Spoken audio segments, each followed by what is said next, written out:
आज हम board exam के इम्पोर्टेंट प्रीवियस ईयर प्रॉब्लम्स को सॉल्व करेंगे in linear equations in two variables. Method use करेंगे सब्स्टिट्यूशन मेथड, जहाँ पे दो लीनियर इक्वेशंस में हम एक वेरिएबल को इन टर्म्स ऑफ अदर लिखते हैं और दोनों इक्वेशंस में सब्स्टिट्यूट करके सॉल्व करेंगे। तो पहला क्वेश्चन देख लेते हैं। In a class test sum of Arun's marks in Hindi and English is 30. If he had got 2 marks more in Hindi and 3 marks less in English, the product would have been 210. So find the marks. ते पहले substitution करते हैं, assume करते हैं let the marks in Hindi be x. तो हमें x and y ढूंढना है and let the marks in English be y. हमें ढूंढना है what are his marks in both the subjects. तो हमें information के according sum of the marks is 30. So x plus y is equal to 30. First equation. अभी दिया गया है if he got 2 more marks in Hindi and 3 less in English, मतलब x plus 2 and 3 less in English, so y minus 3. दोनों का product होगा 210. so दोनों को मल्टीप्लाई करके हमने लिख दिया 210. तो ब्रैकेट्स को ओपन करेंगे और इसको सिंप्लीफाई कर लेंगे। सो इसको सिंप्लीफाई किया। अभी इसको कांस्टेंट टर्म को LHS में लेके आएंगे। 3x plus 2y minus 6 minus 210, so minus 216 is equal to 0. तो ये है सेकेंड इक्वेशन। तो अभी हमें सब्स्टिट्यूशन मेथड यूज करना है। सो फर्स्ट इक्वेशन में हमें पता है कि x plus y is 30. सो इसमें से x is equal to 30 minus y. इस x की वैल्यू को हम सेकेंड इक्वेशन में सब्स्टिट्यूट करेंगे। Put it in second equation. So xy minus 3x plus 2y minus 216 is equal to 0. सो इसमें हम x की वैल्यू को सब्स्टिट्यूट करेंगे।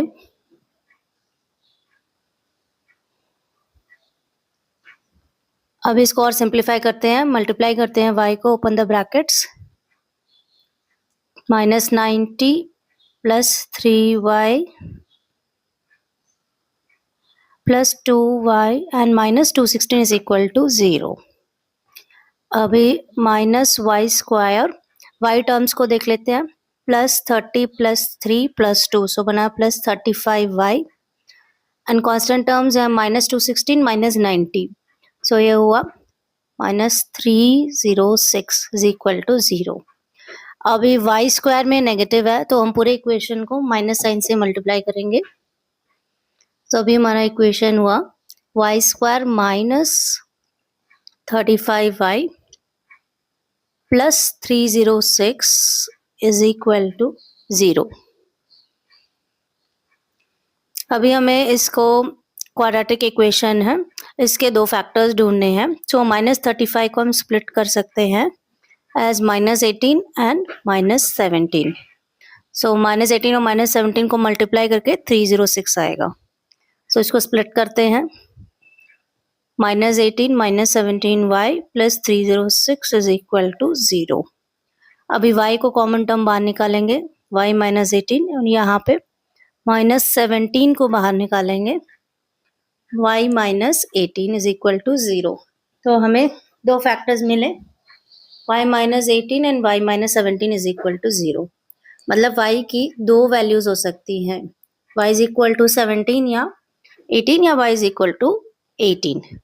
तो फर्स्ट केस में ले लेते हैं। if y is equal to 18, x की वैल्यू होगी 30 minus y, so 30 minus 18 which is equal to 12. तो अगर y 18 है तो x 12 है। अगर हम y की वैल्यू को 17 सब्स्टिट्यूट करते हैं तो x की वैल्यू होगी 30 minus 17 which is 13.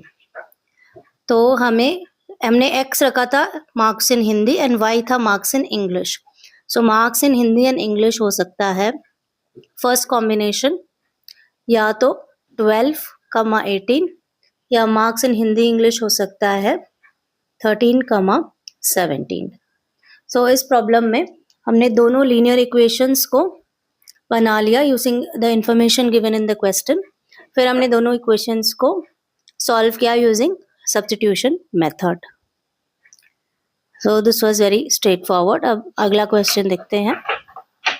So next question में दिया गया है solve the pair of linear equations by reducing them to linear equations. Okay, तो यहाँ पे हमें इन टर्म्स ऑफ फ्रैक्शंस दिया गया है, तो इसको हमें कन्वर्ट करना है लीनियर इक्वेशन में।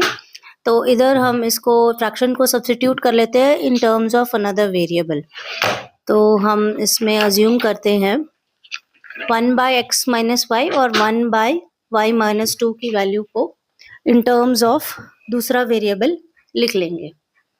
तो पहले substitution put 1/x minus 1 is equal to a and 1/y minus 2 is equal to b।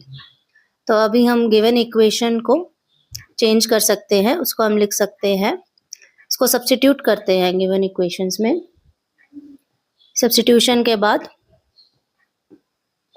a and b की वैल्यू के टर्म्स में दोनों इक्वेशंस को चेंज कर सकते हैं। तो पहला इक्वेशन हुआ a plus b is equal to 2, this is equal to equation 1। Second equation है 6 times a minus 3 times of b is equal to 1, तो ये है सेकेंड इक्वेशन। अभी हमें दोनों इक्वेशंस को सब्स्टिट्यूशन मेथड से सॉल्व करना है। तो किसी भी एक वेरिएबल को लेते हैं, a is equal to 2 minus b, इसको सब्स्टिट्यूट करते हैं सेकेंड इक्वेशन में। तो सेकेंड इक्वेशन है 6a minus 3b is equal to 1। यहाँ पे a की जगह लिखेंगे 2 minus b, 6 times 2 minus b minus 3b is equal to 1। Brackets open करेंगे, सिंप्लीफाई करेंगे,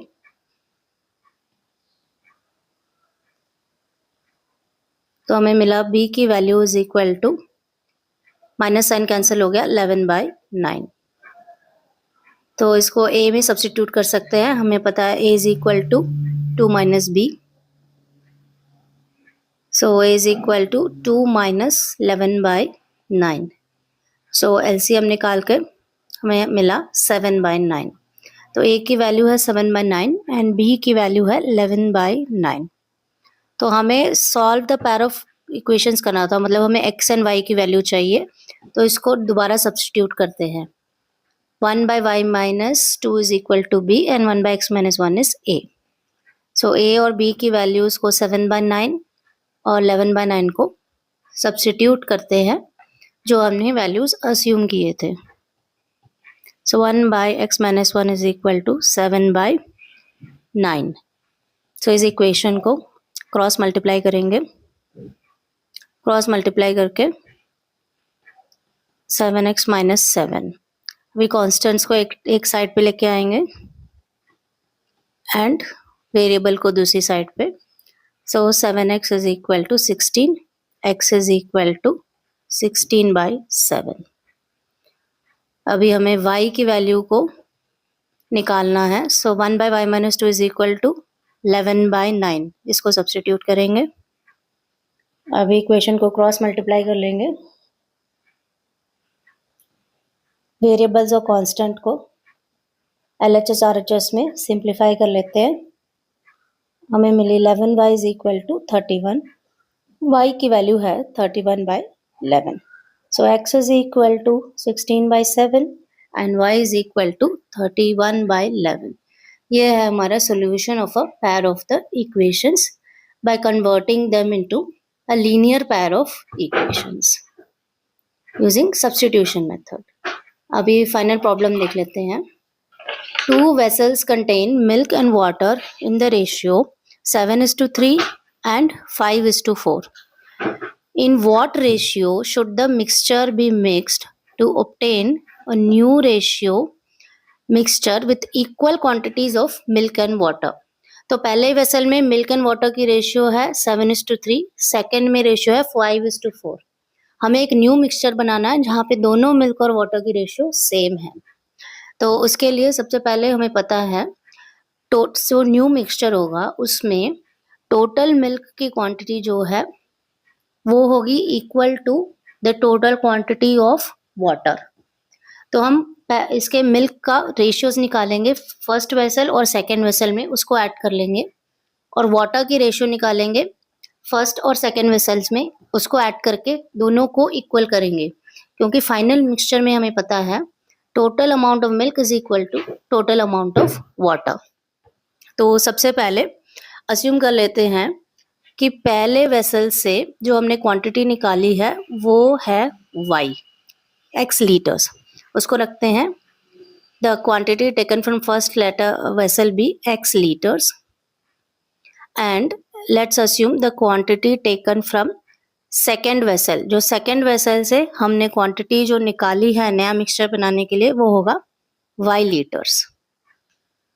तो फर्स्ट वेसल से हमने x लीटर निकाला, सेकेंड से y लीटर। तो अब सबसे पहले हम मिल्क का टोटल रेशियो निकाल लेते हैं। तो फर्स्ट में मिल्क और वाटर का रेशियो है 7:3 एंड द टोटल वॉल्यूम है x। सो मिल्क का रेशियो होगा 7 by total 7/3 which is 10, 7/10 into x है जो क्वांटिटी, जो टोटल क्वांटिटी हमने निकाली है। सो मिल्क का रेशियो होगा 7/10 x। ऐसे ही सेकेंड वेसल में मिल्क का रेशियो होगा 5/9 इंटू y, क्योंकि 5 मिल्क का रेशियो है एंड 9 जो है टोटल रेशियो है मिल्क एंड वाटर का, इंटू y वो क्वांटिटी है जो हमने सेकेंड वेसल से निकाली है। अभी वाटर का रेशियो निकालते हैं। So water content in first vessel, तो फर्स्ट वेसल में वाटर का रेशियो है 3/10, 3/10 इंटू x, क्योंकि x है quantity remove from first vessel, 3/10 x। And water की रेशियो जो सेकेंड वेसल से निकाला है वो है रेशियो 4/9, डिनोमिनेटर 9 होगा क्योंकि टोटल रेशियो है 9, 4/9 इंटू y। तो अभी हमें दिया गया है न्यू मिक्सचर में total amount of milk and water की क्वांटिटी इक्वल होनी चाहिए। तो हम मिल्क के दोनों रेशियोज को वेसल 1 एंड 2 को ऐड कर लेंगे, इसको इक्वेट करेंगे वाटर के दोनों रेशियोज को जो हमने वेसल 1 एंड 2 से निकाले हैं। So 7/10 x plus 5/9 y is equal to 3/10 x plus 4/9 y। So इसको हम अभी सॉल्व करेंगे। तो ये सब फ्रैक्शंस में है, तो सबसे पहले एलसीएम निकाल लेते हैं। यहाँ पे एलसीएम है 90, तो 7 multiplied by 9 63x plus 50y is equal to, RHS में भी एलसीएम निकालेंगे 90, सो 3 9 27x प्लस 40y। सो दोनों साइड पे डिनोमिनेटर कैंसिल हो जाएगा 90। अभी हमें मिला 63x plus 50y is equal to 27x plus 40y। अभी x एंड y को LHS RHS दोनों साइड पे ले जाके इसको सॉल्व कर सकते हैं रेशियो निकालने के लिए। 63 minus 27, so 36x is equal to minus 10y। So अभी x बाय y की हमें रेशियो निकालनी है। What should be the ratio of the new mixture? So x by y की रेशियो को सिंप्लीफाई करते हैं, हमें मिला -5/18। सो रेशियो में हम नेगेटिव साइन को इग्नोर कर सकते हैं। तो न्यू मिक्सचर में x बाय y मतलब मिल्क और वाटर की रेशियो होनी चाहिए 5:18, जिससे कि जो नया मिक्सचर है उसमें दोनों मिल्क और वाटर की क्वांटिटीज इक्वल होती है। So this is our final answer. So milk is to water is to 5:18, ये है हमारा ratio of the new mixture which is formed. जो क्वेश्चन में पूछा गया है, new mixture should have equal amounts of milk and water. So daily board exam के important previous year questions के लिए और डेली बोर्ड एग्जाम के टिप्स एंड ट्रिप्स के लिए सब्सक्राइब करें, फॉलो करें।